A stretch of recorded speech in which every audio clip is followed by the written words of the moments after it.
set of situations. So that's really what today's session is all about. How do you adjust? How do you become flexible? How do you become agile against fantastic changes and amazing things that you can't even think about? So can I start by welcoming Matt and asking you, Matt, perhaps just to say a few things about you and about your experience and what you're up to now at the Pru. Sure. Thanks, Stephen, and thank you for inviting me, and good afternoon, everybody. Maybe I'll give you a bit of a quick background of my career and how I ended up where I am, because actually, in contrast to the title, I don't think I did ever have a plan, but anyway, maybe that's the thing to talk about. So I was never particularly interested in business as a student, and I studied maths at university and then did a PhD in physics, and then actually went and worked at a university teaching physics and researching. And as that time went on, I realized more and more that I probably was interested in getting out of that academic track and into the commercial world. And I looked around and thought, where could I go? What could I do where somebody would value the skills that I have, or the training that I've had, without me having to start again, at the beginning. And I decided that probably the best crash course for me, as somebody who was a little bit old and didn't really know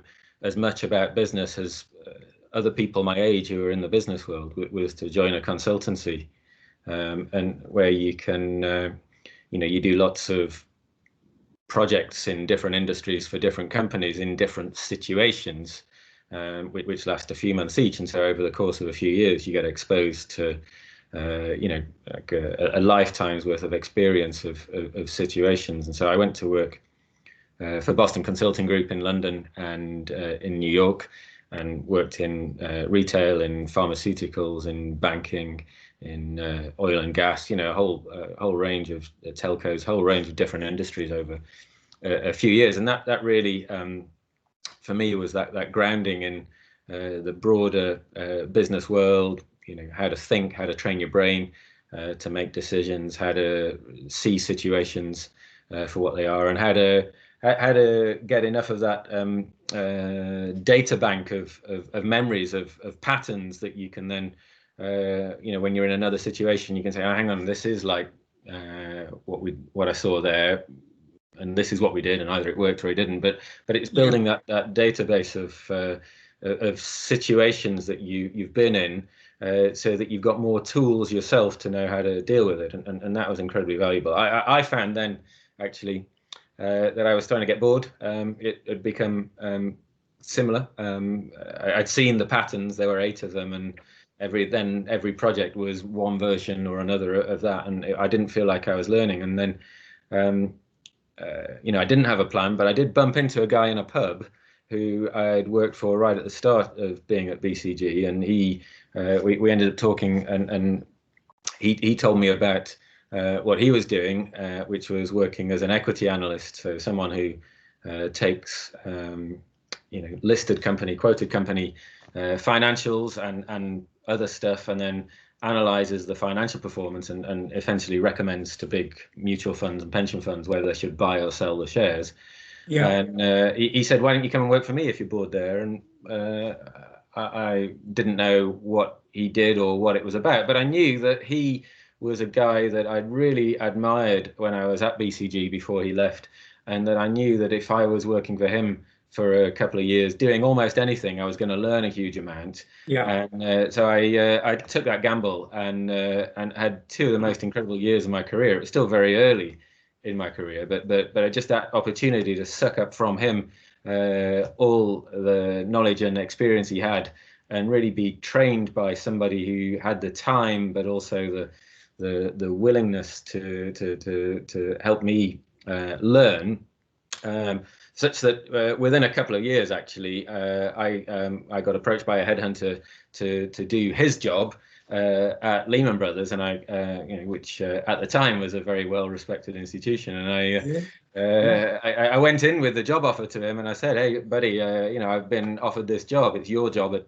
one of our competitors. What should I do?" He said, "Shake your hand, go take it," because because that was the kind of guy he was, and that was why I joined him in the first place. And So then I spent a few years at Lehman Brothers as the lead analyst covering insurance companies. And then again, I got a phone call from a headhunter saying, one of the companies that you cover, which is Prudential, they've got a new CEO coming in, it's Tidjane Thiam, and he's looking to bring a lot of people into the company. And are you interested in talking to him? So I went and had a chat with him. I knew him vaguely from covering the company. Yeah. And a similar situation. I hadn't had the plan. I wasn't looking to work at Prudential. And equally, he couldn't really define what he wanted to do. He just said, look, come and work for me. I'm trying to get a small team of people that I trust. And I knew that he was a brilliant guy and somebody that if I had the chance to spend, a couple of years working really closely with him and learning from, not just how he thinks, but how he makes decisions, how he views risks, how he manages people, how he deals with the difficult situations or the impossible situations.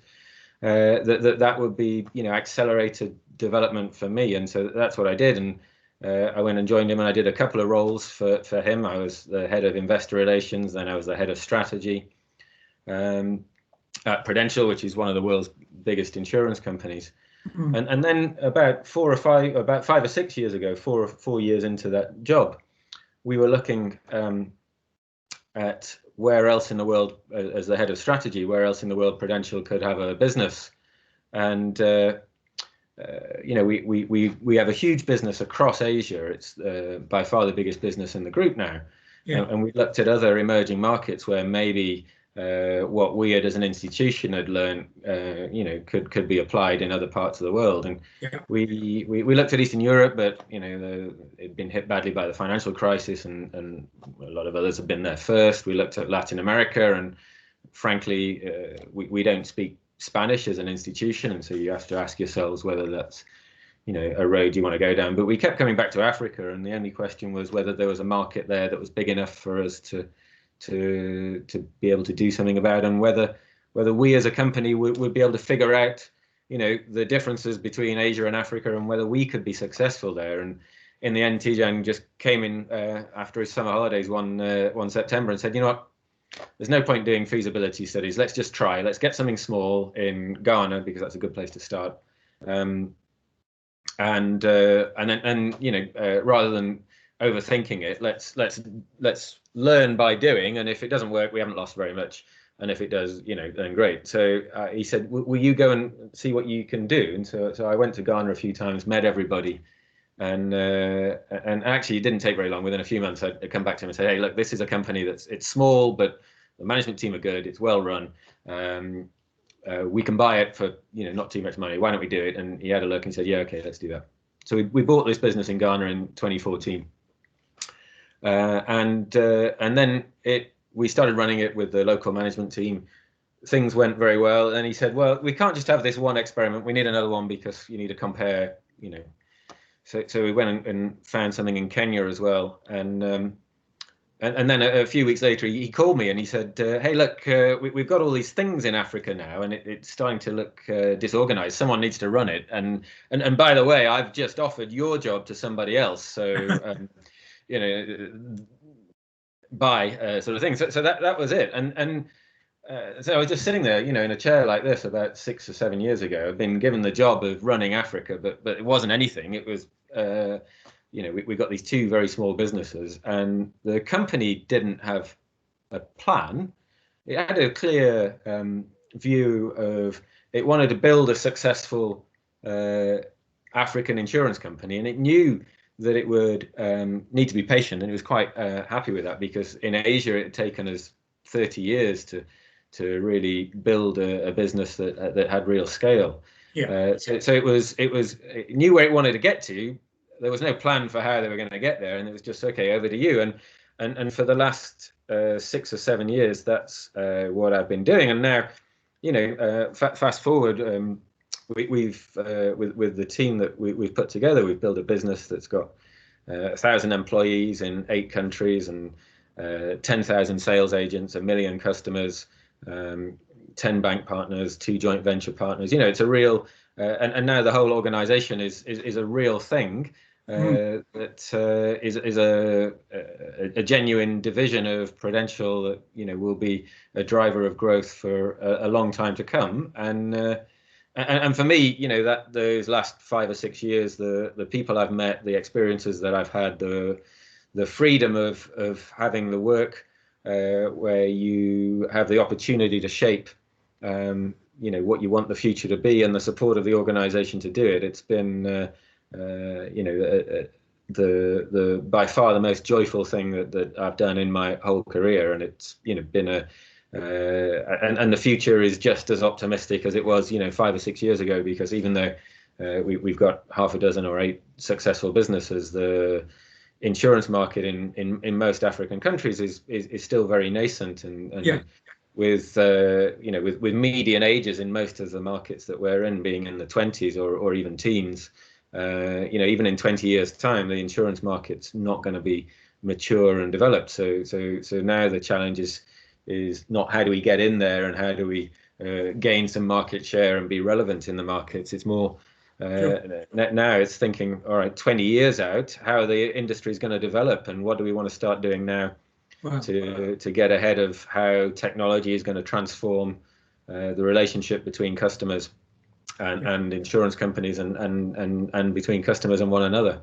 Yeah, fantastic, Matt. That's a really powerful and very evocative story you've told us. It does sound to me, if I might say, it does sound like you did have a plan, but you might not have realised it when during the time. But I think there is a plan definitely in there. Can I just say to everybody on the call who's listening or watching, if you've got any questions or you want to join in at any time, please do raise your hand or post it in the chat, whichever way you feel. I'm going to ask Matthew a few kind of more broad questions, and then we will have some time at the end for the discussion if people have got any particular things they want to ask. So, but in the meantime, if you've got anything burning that you want to say, oh crikey, I need to ask this question now, please feel free. It's very much open to you to be involved, and I'm sure Matt will be happy to answer any questions that you've got along the way. So Matt, you talked a bit about the business and how you're growing it and developing it, but how do you set a long-term strategy?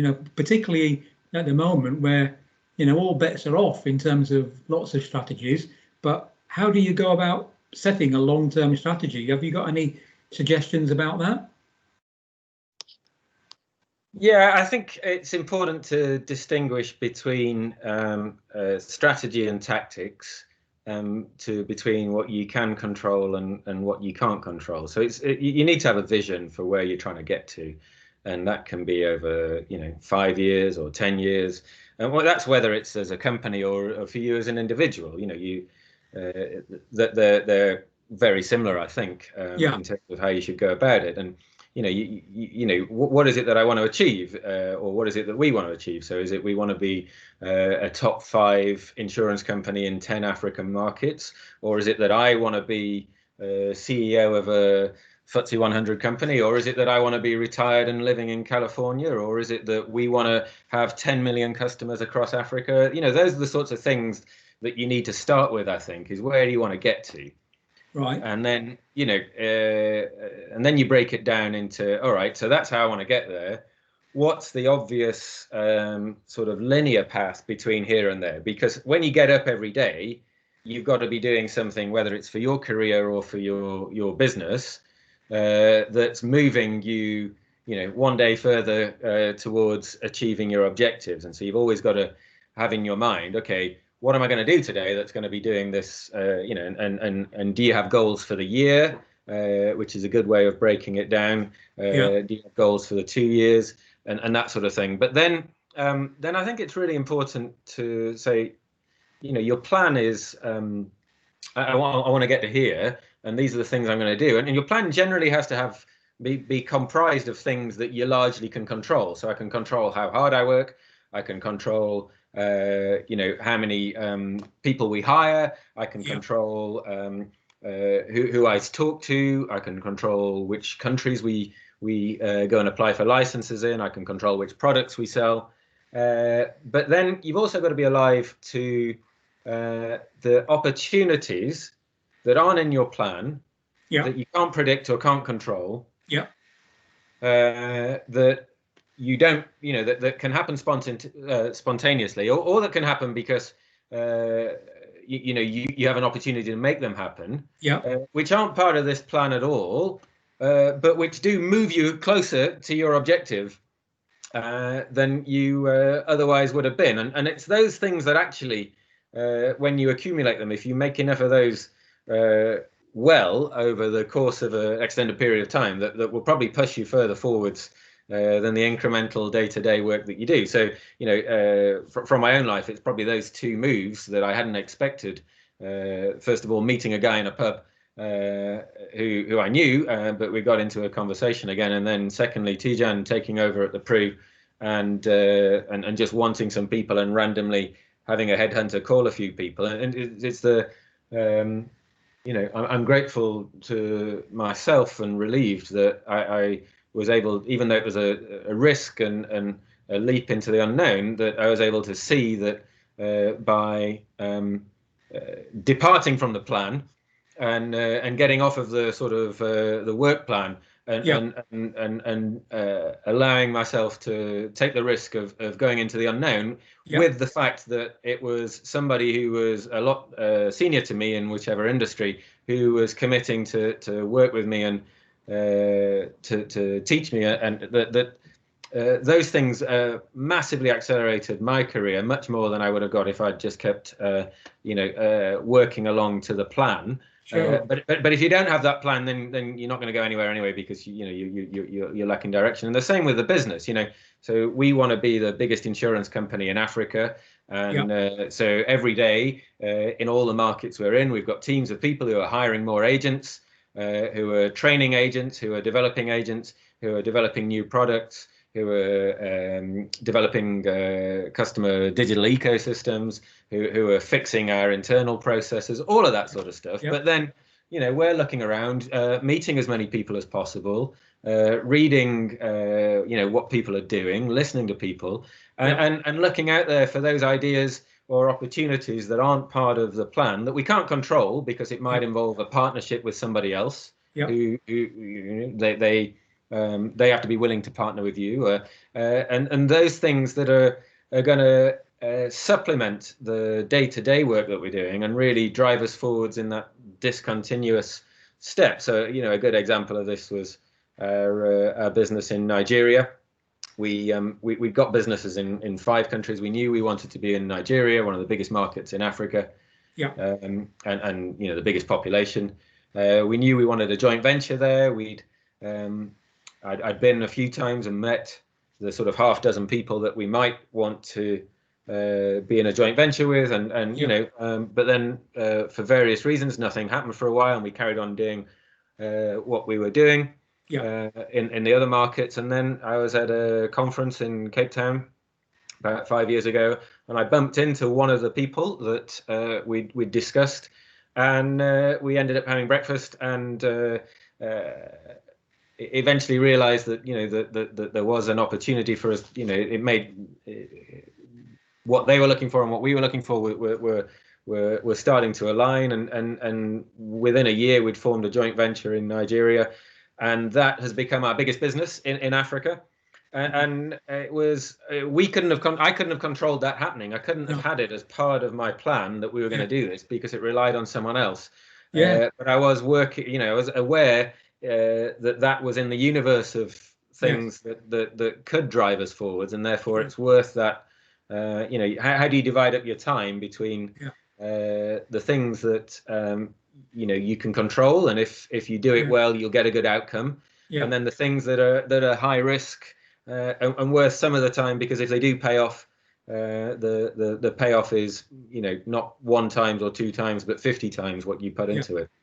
But it sounds like what you're saying is that you need to be aware and able to take up those opportunities when they present themselves, and not closing them down, and being available. We've got a question in the chat from one of my colleagues from Nandi. I was thinking about this actually as well myself. Nandi's asking, I don't know if you can see it, Matt. Can you see it in the chat there? It says, I'll read it out for you. It says, in your insurance job, how deep is the field of actuarial science? How much does that play in your job as against sales. So, I was thinking about this the other day, the way that COVID has affected so many things. Actuaries must be incredibly busy at the moment, but do you get involved in that? Can you answer Nambi's question, or is that not really your area? So I have no actuarial qualifications or accounting qualifications. Is it important? No, obviously not. But I mean, I think it is important that you understand how the business makes money, so that when things happen, you understand and you have a good intuition for how that will affect whether you make money or not. And so I have a very good understanding of the things that drive profitability or otherwise in insurance. The actual technical knowledge, I don't think is important. And I've known insurance CEOs who are running much bigger organisations than the one I run, who have far less knowledge of actuarial matters. So that's interesting. So what do they focus on then? You're right. They don't know the nuts and bolts. You're saying they don't need to. So what do they focus on to make the organisation work? I mean, I think it's two or three very simple things. It's the overall strategy. So what's that destination of where you want to get to? The second thing is, who are the people you need to do that, right? It's not your job to know everything. It's your job to build the team that can solve every problem, and you need to be comfortable and confident enough to let other people know things that you don't know, and to celebrate that rather than to be threatened by that. And then the last thing, which maybe is the most important, is the culture in the organization that you build, because organizations are organic things, and if you create the right culture, actually very often the organization will figure out for itself how to solve a problem without you needing to know anything about it, itself. Okay, so that's interesting. So I'm going to follow that up and say, how do you build that? What are the steps you take to build that culture? I totally agree, but culture doesn't happen on its own, does it? What do you do as a leader to generate that culture? It's I mean, I can tell you what I do, I can tell you what other people do, and everyone's got a different approach to this. My view is it starts with you yourself as the leader. People take the cue and mimic your behavior, and so the culture that you want to create, there's got to be one that people can believe is authentic to you as a person as well. It's no good saying we want a culture of everybody working 100 hours a week if you're lazy, or we want a culture of attention to detail if that's not you, or if we want a culture of informality if you're very stiff. It's got to be a culture.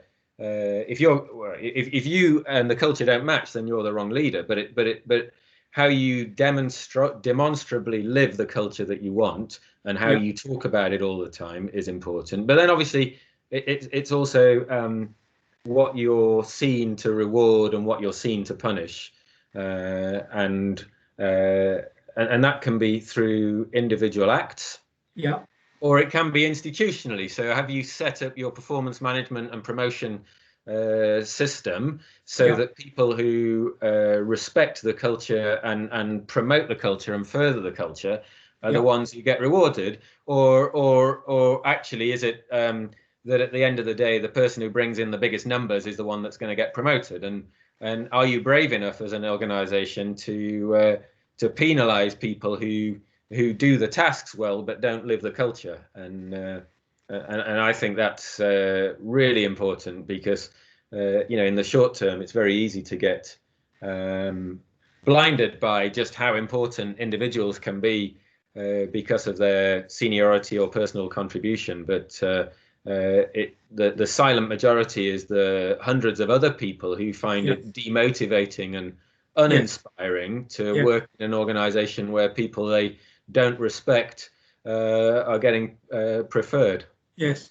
Well, often you see, lots of companies have mission statements, don't they? And, slogans and kind of T-shirts with things on it that people kind of promote. Do you think they work, or is that have you seen that sort of thing happening, or is that not part of your style? I think you'll see nowadays that almost every large company and perhaps even almost every institution of any size will have defined a purpose. I think those things are really important, but not if they're just words. And so we have a purpose. Our purpose is to help people get the most out of life. It doesn't mention profits. It doesn't mention insurance, actually. And that is embedded in our performance management system. And into the strategy of the business and to the objectives that people get. And then we also have values as an organization, and as well as being assessed on whether you brought in X dollars of premium this year, you're also assessed on against the values and whether you're living them or not, and to be promoted to be hired externally into a senior role in the company, you've got to assess well against the values of the company. Now, you still got to choose those values and that purpose right. But I think it's important because if you want to be successful as an organization, you're in particularly now more than ever in a connected world, your customers have got to believe that you believe what you're saying. Your employees have got to believe that you believe what they're saying, and how do you demonstrate that? You have to formalize it. I think that for everybody to see what it is and what it means and how it applies to them, I think it is really important that purpose and values are articulated and formalized, because then it also forces companies to confront difficult choices where short-term profits might be at odds with the purpose and the values, and if it's written down, it's harder for them to take the easy route and choose the short-term route. I think it's very encouraging as well that the ESG movement, which is now environmental, sustainable, and governance movement, which is now been taken up by almost all the main shareholders and mutual funds in the country, mean that there's pressure not just from employees, but also from shareholders institutionally for the companies in this country and Europe and North America to think about the long-term society that they're in and make sure that they're running the company not just for this year's profits, but to make a positive contribution to all of the stakeholders in the society they're in, and that's very real, and it's very recent as well. I've seen a huge amount of change in that regard in the last 5 or 6 years, so I think it's very encouraging. Yeah, because we used to have CSR, corporate and social responsibility, and lots of companies maybe did well in there, and some just kind of tick box. But I think now behaving ethically is kind of taken as for granted. That's not going to get you anywhere. Behaving ethically is just what we expect. But now you're saying, got to go way beyond that. So we've got another question in the chat, Matt. You've already answered one that was there without even knowing about it. That's great. We can move on from that one. But Francis has asked, do you have any tips for how to help a firm that's been through COVID part 1, or where we are so far, and reacted well, but implemented the plan B, but then the rules change again? Wow. Yeah. Well, I mean, we're living at a time of the most uncertainty that I've ever seen, and it's hard to know what to do. I mean, the smartest guy I've ever worked for, which was Tijan, always had a saying in situations like this when people were thinking too far down the road. He'd always say, "It's no good being alive tomorrow if you're dead today." And so the first thing is, what do we need to do to stay alive in the short term? What are the risks in the short term, the pitfalls that could derail us? And for a lot of businesses, that's liquidity. It's breaks in customer service. It's keeping your employees able to work. But then once you get over that and you've got the short term secured, it's the question you've got to ask yourselves is, has this fundamentally changed the demand for my product or my service?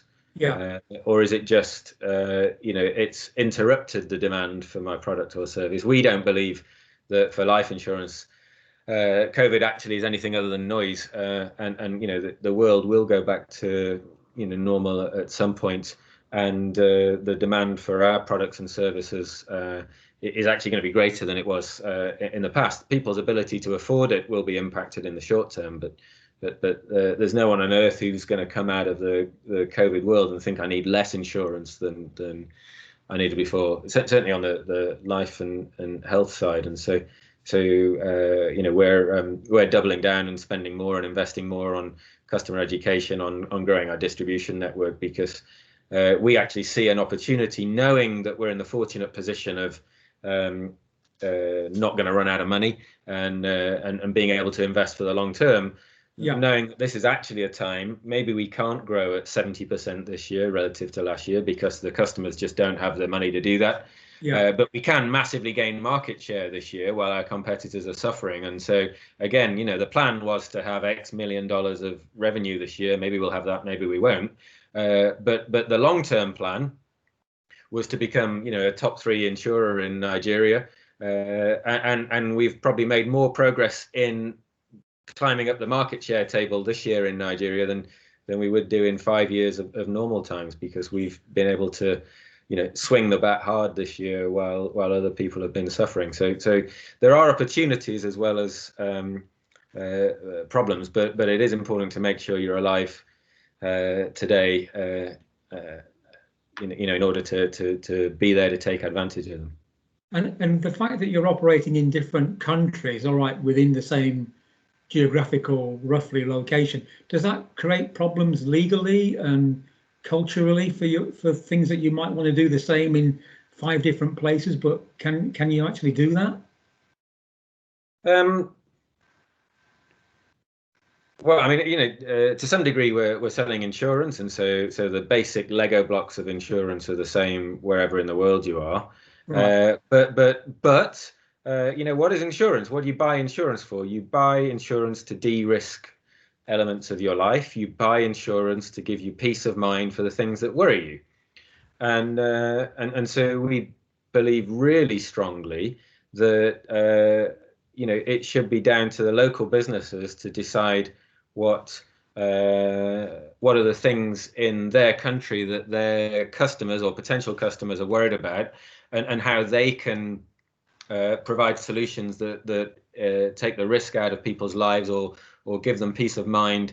And so, I think it's really important that the people who are closest to the customers have the opportunity and the power to decide how they're going to speak to their customers. And so our products are very local, and in terms of managing the businesses, each country has its own culture. Each we have our corporate culture and our corporate values, but each business is really free to interpret that in a way that inspires people in their country. And we're not trying in any way to homogenize an incredibly diverse continent. Okay, that's really interesting. Thanks. We've got another question in the chat from Namdi again. He's on a roll. He wants to know that you've been highly successful, but is it down to you creating opportunities, or is it waiting for the natural opportunity to occur, being patient? Do you drive that, or do you wait for it to come to you? I think that's what he's kind of getting at. Yeah. It's a very good question. I mean, I think it's always a bit of both. We've got the confidence as a company, having been building businesses across Southeast Asia. So 30 years ago, we were the first company, or the first foreign company, to have a license in Vietnam. There was no industry. It was a gamble, actually. It turned out incredibly well. Now we've got an enormous business in Vietnam. And so we've got the confidence to believe that basic fundamental human desires, like the desire that your children should have a better life than you. Those things are universal. That's not based on any culture. Everyone in the world wants that. And that if we can get into a country and create the opportunities for people to buy products that are going to guarantee that for their children, the fact that it doesn't exist at the moment doesn't matter. People will come to that because you're speaking to a universal human desire or need. And now the question is, are there enough people who can afford that thing in your market, and can you find a way of creating the distribution network to reach them? But I mean, we've most of our businesses that we've acquired have been very, very small, and we've invested and grown them by 5 or a factor of 10 times since we launched them. So we've had the confidence to believe that the market can be created, and it's not a market, and that's not a fantasy. It's evidence from other parts of the world, and then not having to believe too much about specific local cultures for it to work. It's this has worked in other countries with similar levels of income, and it's driven by factors that are really quite universal, and therefore we're confident that if we execute right, the market will be there. So very strong emphasis on the technology and execution. We've got another question in from Oliver, who's asking, I think I know the answer to this, but let's see what you say, Matt. Are you more following the people that you respected, or are you following what they are offering? Is it really about the person, or are you more interested in what the business opportunity is? Yeah, it's a good question. The reality is it's always a bit of both, because you do need to know what you're going to be doing. But I mean, I've moved a bunch of times. Sometimes it was more for the person, sometimes it was more for the salary, sometimes it was more for the job title and the promotion. And for me, by far, the moves that have created the most opportunity for me and the most accelerated career advancement have been the ones where I moved for a person who inspired me and I knew I could learn from. And it was, the role evolved into what they were able to give me and what I was able to make of it. But it was more for the tools I knew that person was going to give me to either do that job or a different job. But that was the thing. The ones where I've been the most frustrated are where I've moved for a job title, and I found myself in a job that was very narrowly defined, and there was no scope to expand the nature of the role, and my boss wasn't going anywhere internally or externally, and very quickly I felt very, very frustrated in that job, and I didn't work for me at all. And so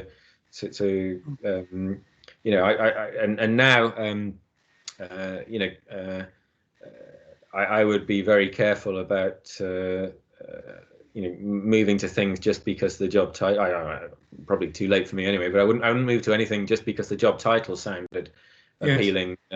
It's easy to think, I'd like to have that job title on my business card, but a working week's a lot of time to be sitting at a desk doing something that's not inspiring you. Absolutely. I think we've got a question here, in from Zubin. Zubin's asking about a stretch role. Is that what you'd recommend? So it sounds like something that you could take a role, but it's not defined. It's something that you can grow into. I think that's what Zubin's saying. Would you suggest that's a good strategy? Yeah, I mean, again, it's there's an element of balance. You've got to be careful you don't end up in a situation where it's not stretch in the sense that you're out of your depth and you quickly identified as underperforming, because that tends to end one way quite quickly. And so that could be bad news. Yeah, that's always bad. But a role that has a bit of ambiguity or a bit of scope for you to grow into it, or for you to change to push the boundaries of what the role encompasses. If you can find a role like that is, the best situation is where you can find a role that's beyond what your experience and your capabilities are at the moment, and the boss that's hiring you, you're able to say that to them and say, you're going to help me get there. That's the perfect situation, because then you've got a commitment from your boss to accelerate your development. And if you go into a job knowing that you're going to have to get promoted for you to grow as a person, then that's probably not the best place to start. I remember there was quite a famous advert a few years ago, and it was an advert where they were trying to recruit an executive, a senior executive, and the advert said something like, "We don't know what you can do, but we'd like to talk to anybody who's got some good ideas." And it was from I remember the company was Virgin. It was a Virgin company advert, so it was a really one-liner. We don't really know what we want you to do, but just talk to us. And I thought that's someone to apply for that. Is the kind of person they're looking for is not common. It would not be a common person, but that's what they wanted. Somebody who could see a vision or the future, or had some kind of idea about what they wanted to do. Now they would fit in with the Virgin company kind of style. So that was quite famous. Well, although you can't have everyone in an organization being entrepreneurial, because then you've got chaos. But oh, right, okay. So well, we have a lot of entrepreneurs or potential entrepreneurs who study at Regent. So have you got any advice for them? They want to start their business. They don't want to be employees, really. They want to be employers. So anything you would suggest to somebody looking to start up a business? What would you suggest they are, mostly should be concerned about? Well, I mean, you've got to be very clear about your product and why you've got a product or a service that is going to be successful. What your competitive advantages are going to be, whether it's the quality of the product, the service, whether it's scale, whether it's other barriers to entry. But what's your price? What's your sustainable competitive advantage? But then also how you're going to execute, and what sort of people you're going to need to build the organization that you want to be successful, and how you're going to create the culture, what sort of culture you want, how you're going to create that culture, how you're going to attract the people, because I know as an entrepreneur, you'll expect to be doing a lot of the stuff yourself, particularly in the early stages, and it'll be your drive and your ambition and your vision that drives it. But once a business gets off the ground, very quickly, it becomes actually more about the team that you build and the culture that you create and the institution that you create. And so right from the start, I think you need to be thinking about what are you going to do to attract the best people you can to your organization? How are you going to define the employee experience and the culture that you're able to attract the best people? Because once you've had the idea, sure, you need the best idea that you can have to set the thing up, but then it's about the people that you bring in. How do you get the best people? And then even when you've got the best people, a lot of management is figuring out for every individual in your team, how do you work with them and manage them to get that extra, marginal amount of energy out of them. Everybody has choices in how hard they try, or how much energy they bring to their job. And by far the easiest way to run a business, whether it's big or small, is when the people who work for you are, without you asking them to, giving their extra energy to the job and the company because they want to, rather than because you're stood over the top of them watching them. Yes. Well, there's been a lot of discussion about, what you might call employee engagement over the last decade, about moving on from pure motivation, but real engagement. That's the key. We've got another message there from reading Zubin's kind. I like it. Yeah, no, and you're right. Sorry, Zubin says not everyone can be an entrepreneur. I agree, but surely on balance, basically, you want most people to be trying. And yeah, I agree. So you got to give people clear performance goals for the year and say this is what we expect of you.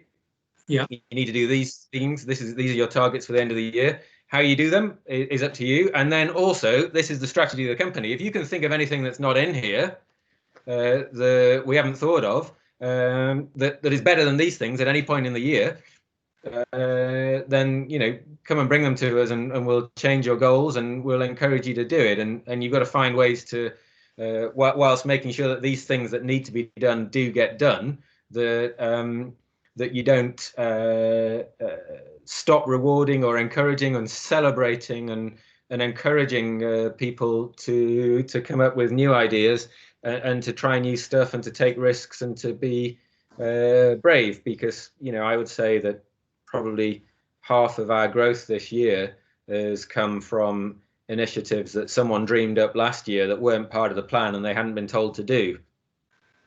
Mm. So do you ever have kind of brainstorming sessions that ask for, I don't know, weird and wonderful, wacky, crazy ideas where they're just stupid, but actually there's a grain of something in it? Have you ever tried that sort of approach? Yeah, all the time, and not just in my team, but in all the teams in all the businesses do this all the time. And you have to experiment with different forums for doing that, different formats.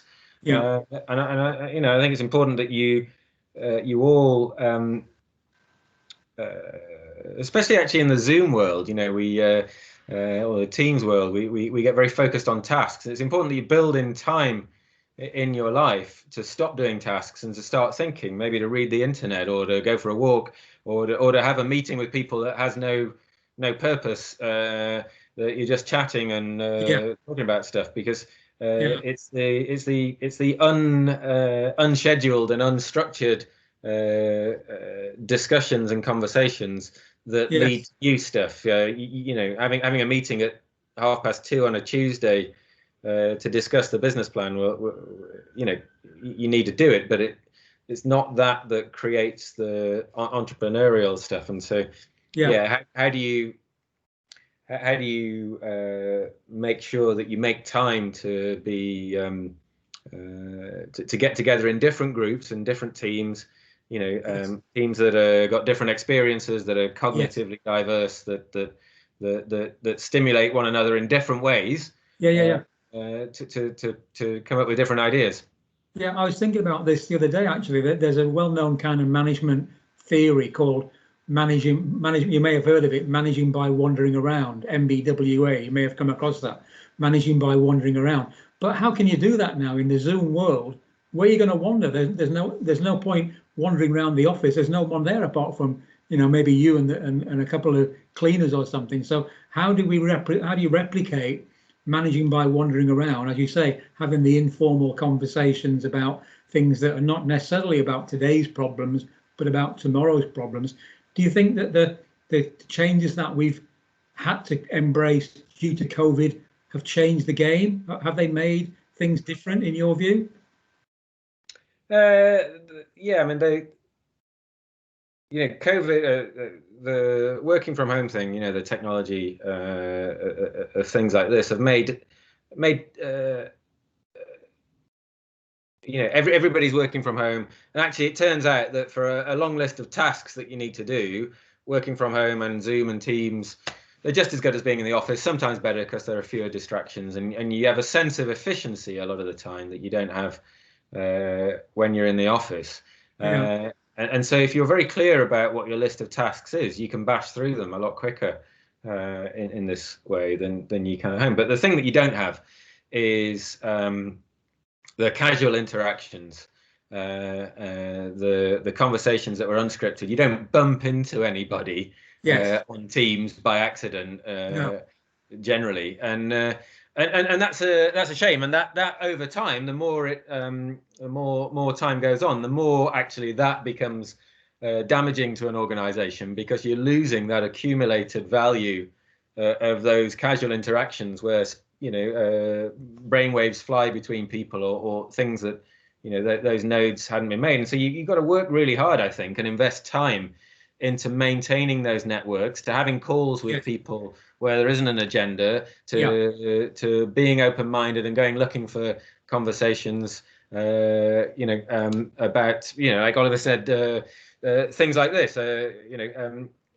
How do you make sure that you're still exposing yourself to different people, or creating time to have unscripted conversations with the same people? It's really important, because otherwise we end up just turning the handle on whatever it was we had, and that doesn't make the world go round, and it won't get the economy going again either. There's no creative destruction in sitting there doing the list of tasks that we had.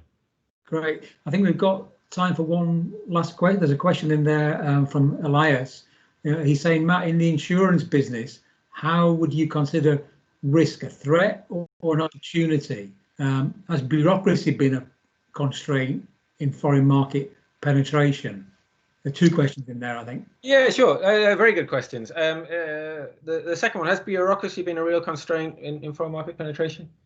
Not really, because it's like the 100 meters race, and they're running into a headwind, and at the end of it they say, oh, was it really hard running into the 3-meter headwind? And the winner just says, well, it was blowing the same in every lane, so that doesn't matter. Everyone operating in that market is subject to the same conditions. So it's the winners are who deals with that situation the best, and so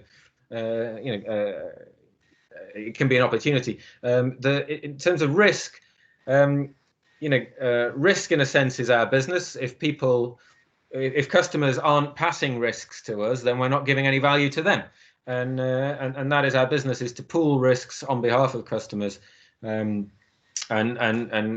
create value to customers by de-risking their lives. Now, like with anything else, there are good risks to take and bad risks to take, and you've got to make sure whether you as a person or you as a company are getting paid properly for the risks that you're taking, and that you spot the asymmetric risks, or the ones that have downside that's too big, and avoid those ones. Great. Thanks, Matt. Good answer. Elias is happy with that answer. Okay, I think we're kind of coming to the end of our time, Matt. I really want to thank you for giving us some of your time. I know you're a very busy person. If anybody who's been on the chat or on the call wants to follow up, either with myself or with Matt, I'm sure that would be perfectly okay. So just let us know. You've got my email, or Katrina has the emails of everybody available. I think that's all I would want to say, really. Katrina, do you want to say anything else? No, that's all. We've got, for anyone that's interested, we've got another session on November 3rd. We'll promote that in the coming weeks. That one's all about entrepreneurship, and an individual called Simon Squibb. So he's a serial entrepreneur, has set up countless companies. So we'll promote that very soon. But once again, thank you so much, Matt. Really appreciate it. Thank you, Steve, as well. Thanks, everyone, for joining us as well. And brilliant. Thank you. Thanks everybody. Take care, Matt. Cheers. Take care. Bye-bye. Bye.